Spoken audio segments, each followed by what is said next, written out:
Hello, I am Kodili-nye, the son of the wonderful. We are here once again, and welcome back to a brand new round of street vlogging. And I wish to use this opportunity to welcome you all. And I do appreciate those who have spent a lot of their time to watch us. And I do acknowledge your contributions, and I do acknowledge your what you've been doing, and I do believe that you will continue. And I will urge you to like, comment, and share and subscribe. And I am still Kodili-nye. So let's just dabble into this. Some people are talking about the insecurity in Anambra State. Some of them were saying that it looks like it's political. Some people were linking that, the Soludo is doing everything that that they wanted to use the system they used in Imo State, in Anambra State. They are talking about it is political. Is it political? Is Anambra security challenge political? That's what some people were saying. So, and we are here to respond to that because, we are pro-homeland channel, and we say it just as it is. And we don't waste time in dealing with these issues as they. First of all, let us look at the Soludo's performance.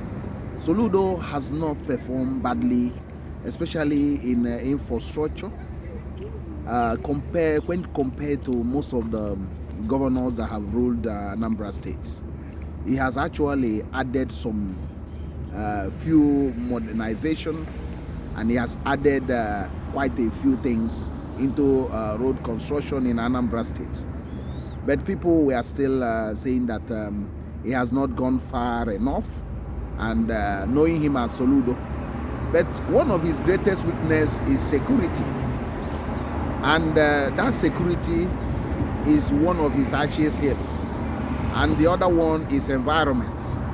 So on issue of security, you will not bet if his opponents are not looking at that, but that's not an excuse or to give him this thing, because we've been hammering on these things that he need to take security as an industry and a job creating one also, and the economic improvement sector as well, because you cannot tell us that you cannot secure Anambra State. That we don't know why you cannot secure Anambra State and give the people a sense of belonging, especially in the issue of this sit at home, because this is one of the issues that has created this insecurity. Because those mask riding hooligans and the thugs, after the sit at home on Monday, some people have not asked this. If you leave criminals to be having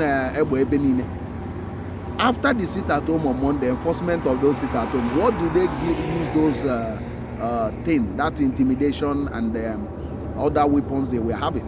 What are they using it for? So if you don't deal with this issue once and for all, and take it as something is like a challenge, it's like a government that is in power and it's being threatened. It's like there is a coup d'etat being planned, and you say, okay, let's just leave it like that, let's just settle it. Yeah, you don't do like that as a government. A government must be a government. A government cannot tolerate this type of nonsense. If he warrant you to borrow money and do the needful, because this is not what you should entertain in the first place. So people can have the ideology and say they don't want to go to the market, they want to stay at home, and no problem. But if you are now trying to stop other people from doing their own thing, that's when the government should come in and safeguard lives and property. But because the government is not doing that, it's telling people, oh, don't worry, I'm going to provide security, I'm going to, but it's not doing that. That's why people have not have the confidence. So, and if you say the politicians are taking advantage, yes, the politicians look at you and see they cannot criticize Soludo in infrastructure. They cannot attack him head-on on infrastructure. So they can only attack him on his weakness: environment, insecurity, security sector, and they're also attacking him before on the local government. But the law in the federal government, got from the judgment from the Supreme Court now made it mandatory that he was forced to have the local government election. Although he was saying of doing it, but he wasn't hurrying up. He was delaying it until that law passed that they have to do it by force. So now, as a government, if you have spent so much money in recruiting 8,000 teachers, what is stopping you from recruiting enough personnel? Because what is happening is that not only that you don't have enough body to man the security of the state, you don't also have enough logistics for them. That's what is happening. So you can't say the police will do that for you. Police is highly ineffective because their command structure is ordered by the IG from Abuja. The IG doesn't even understand what's going on in Anambra State. Most of the commissioners of police they bring in there are not fit for purpose. They are just there. If you look at the police itself in the state, you can understand they can't even secure their own police station. That's why when you go there and you ask them that there is issue, they keep on demanding money from you. So what is their next line of action is to equip the local people, get trained vigilantes, pay them good money, give them the modern palace to work, put CCTV camera, put control rooms. So by so doing, that's how you can check crime. Bring in money for information, bring in intelligence. So get walkie-talkie, give it to many people. So that's what you need to do. So as you employ a lot of people, the unemployment, joblessness that is also creating this insecurity will go. So that's exactly what we are talking about. So is that political? Yes, it might be political, but it's not totally political, because the fact is this: every politician take advantage of a weakness of a governor. So he can't say it's completely political. No, it's just incompetence. So incompetence on the side of the government of Anambra State. That's what is causing all those things. You can't be telling us for almost 3 years every time court related gang problem in Aoka, and that's the seat of government. You have all the security palace. So are you telling me that nobody is seeing those people that are into this gang something?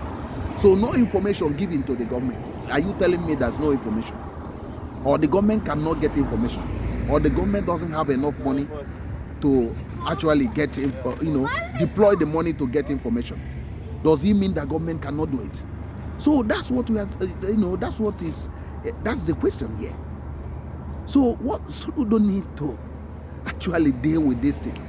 Look at the year is almost about to end, and we are still talking about insecurity. If people are trying to book their holiday to come to Anambra State, and all this noise on the media about Anambra issue continue, don't you know that it will scare a lot of people coming to stay in the state for holiday? So I don't know why the politicians in Nigeria doesn't see security as number one. I don't know why they take it as kid gloves, with kid gloves. Why can't they be, for once, take these things very serious? If you weren't borrowing, why not we borrow? Because the economic growth that will result for complete security in that state will actually bring more revenue to the government, and more people will pay for this security. People are ready to pay, because nobody wants to be going with 50 police, all those ndodogwa. Do you think they want to be spending so much money, having so much 50 men guiding them? No, they can use the money to put into development of the state. So that's what we are discussing about. So in the question, if it's political, if the insecurity issue, if it's political, yes, you can say it's political in one way, but the majorly is incompetence in the part of the government. I'm not even talking about the federal government, because the federal government has lost it completely. They breed the insecurity, because the more they create economic problems, they breed insecurity. The more they deprive the people their source of livelihood, they're actually creating more insecurity in the country. So that's what we are discussing about. So I don't know what's your opinion. Go to the comment section, drop your own opinion, because your opinion is very, very valid, and we cannot fail to do justice to it. So that's what we are discussing, and thank you very much for always joining us. Thank you, and remember to subscribe to this channel, share to your friends. I am still Kodili-nye, the son of wonderful. See you in the next one, and God bless you.